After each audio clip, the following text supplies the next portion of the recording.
Hello, dear brothers and sisters. I am Pastor Bikash Rai and I'm from Kalimpong, West Bengal. I'm the Associate Minister in City Harvest Ministry, along with the dear brother and friend Apostle Depen Samar. So, uh, thank you for the opportunity to share the Word of God, and I just want to thank Pastor Jimmy and the whole team of reaching out. So today I want to share a short message like about the worship and who is the worshiper. And many times we think that worshiper is the person, those who can sing, those who can play a musical instrument. But if we read on John chapter 4, verse 23 and 24, here it says, "But the hour is coming, and now is, when the true worshiper will worship the Father in spirit and truth, for the Father is seeking such to worship him." And in verse 24, it says, "God is spirit, and those who worship him must worship in spirit and truth." So if we look closely to this verse, God is not looking for the one who can sing or who can play an instrument, but God is looking for the worshiper. Now, who is worshiper then? The worshiper are the one who are purchased by the blood of Christ, who has been redeemed by the blood of the Lamb. And we are the worshiper because we are the children of God. And if you are the children of God, then that qualifies you to be a worshiper, because the Father is seeking such to worship him, and the Father is not looking for worship leader. If he would have been looking for the worship leader, then some of us would have been disqualified. We would not be included in this verse. But we are the worshiper because we are redeemed by the blood of the Lamb. If we don't have a good tone to sing, or if we cannot play an instrument, that's okay, because what qualifies us to be a worshiper is because we are the children of God. And that's why in this context, the Father is seeking for worshiper. And in verse 24 it says, "God is spirit, and those who worship him must worship in spirit and in truth."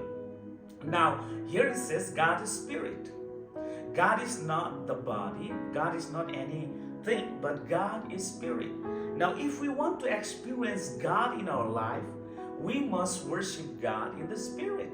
That's how we can experience God, because God is spirit. Now, only the spirit can touch the spirit, because our body cannot touch, because our body can touch another body, our soul can touch another soul.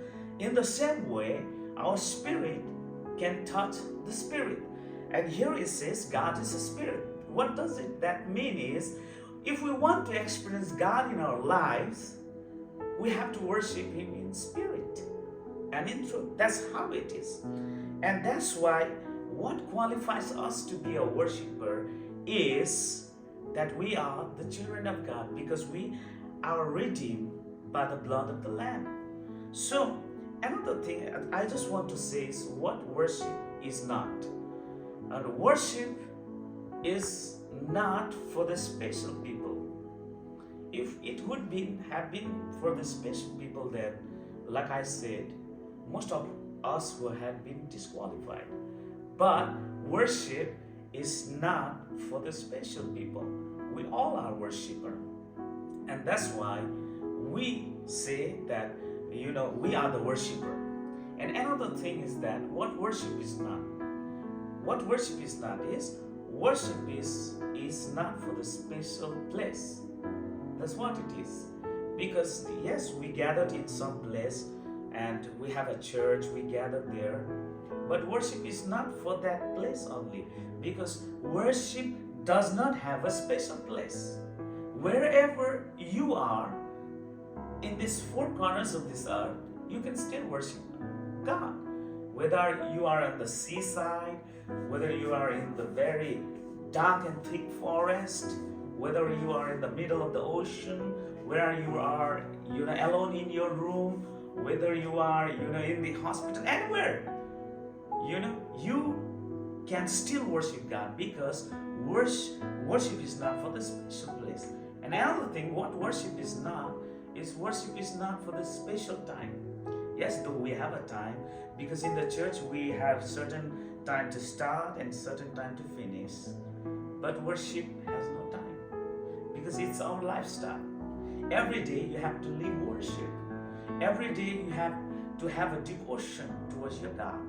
Every day you must love your God with all your heart, soul, mind, and strength. That's what worship is. Worship is a lifestyle. So if it's a lifestyle, then it has no time. Yes, though it has a specific time, we just say we have to start in this time or finish. But worship is without time, without any limitation, without any boundaries. So, worship is not for the special people, worship is not for the special place, and worship is not for the special time. That's what worship is. That's why what qualifies us to be a worshiper is because we are the children of God. And God is not looking for the worship leader. God is not looking for the singers. God is not looking for those who can play instrument. But God is looking for you and me, those who seek Him in spirit and in truth. That's what worship is. I hope this message has blessed you. God bless you all.